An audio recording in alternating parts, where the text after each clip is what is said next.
Cadfi merupakan istilah yang digunakan individu atau pasangan yang memilih untuk tidak memiliki anak.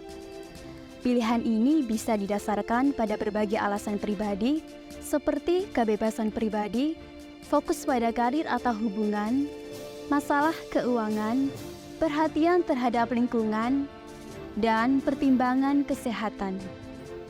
Di Indonesia, pandangan terhadap keputusan untuk tidak memiliki anak masih dianggap jarang dan dianggap tidak biasa dalam budaya yang umumnya menganut nilai keluarga yang besar dan menekankan pentingnya memiliki keturunan. Meskipun demikian, semakin banyak individu di Indonesia yang mulai menyadari keputusan untuk tidak memiliki anak dianggap sebagai gaya hidup yang sah. Namun, keputusan untuk menjadi child-free merupakan keputusan pribadi yang harus dihormati. Setiap individu dan pasangan memiliki hak untuk memilih apakah mereka ingin mempunyai anak atau tidak. Dan itu merupakan keputusan yang intim dan pribadi.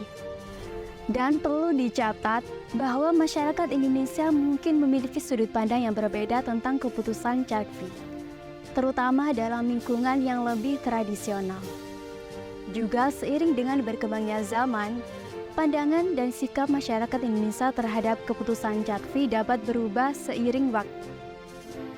Namun, belakangan ini di Indonesia, topik mengenai child-free menjadi hangat diperbincangkan setelah salah seorang influencer bernama Gita Savitri Devi membuat statement bahwa dirinya memutuskan untuk child-free meskipun sudah menikah. Hal yang membuat Gita dan mindset child-free menjadi sangat viral adalah statement dirinya yang berkomentar di salah satu postingan Instagram pribadinya yaitu @gitasaf yang mengatakan bahwa child-free merupakan obat awet muda alami.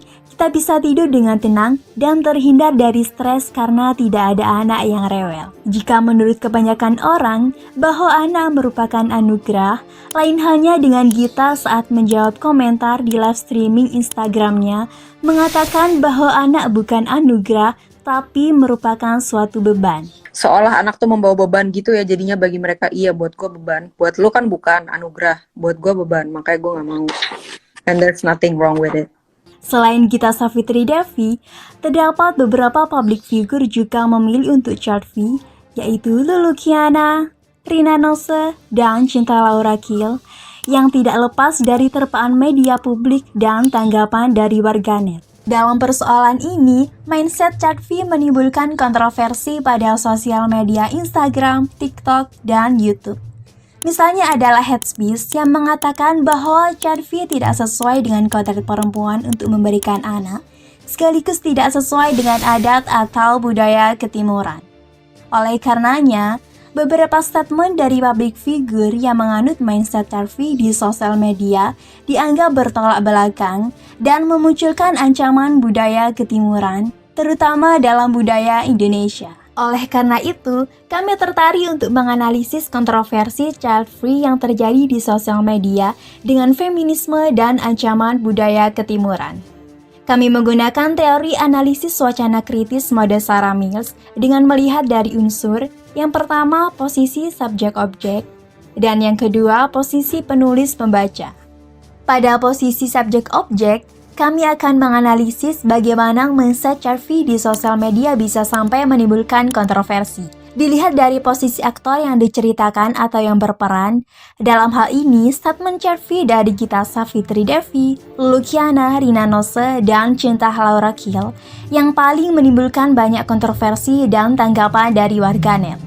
Oleh karenanya, kami akan mengambil posisi subjek-objek dari statement keempat aktor tersebut.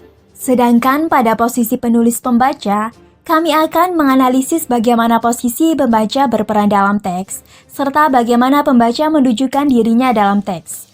Dalam hal ini, kami melihat dari posisi netizen atau warganet yang turut memberikan tanggapan atau komentarnya terkait statement child-free dari keempat aktor di atas.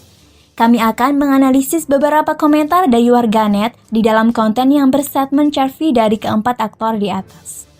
Kemudian kami akan mengetahui kepada kelompok manakah pembaca, dalam hal ini netizen atau warganet menempatkan dirinya.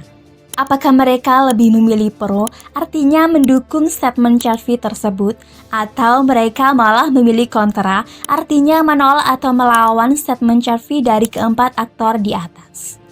Jadi, hasil dari analisis mindset Chartvi ini berupa wacana kritis Sarah Mills yang menekankan pada posisi subjek-objek dan posisi penulis-pembaca terhadap kontroversi mindset Chartvi di sosial media Instagram, TikTok, dan YouTube. Posisi subjek sebagai penafsir atau yang bercerita adalah warganet, dan posisi objek sebagai yang ditafsir atau yang diceritakan adalah para aktor dengan statement Chartvi-nya, yakni Gita Savitri Devi, Lulu Kiana, Rina Nose, dan Cinta Laura Kiel.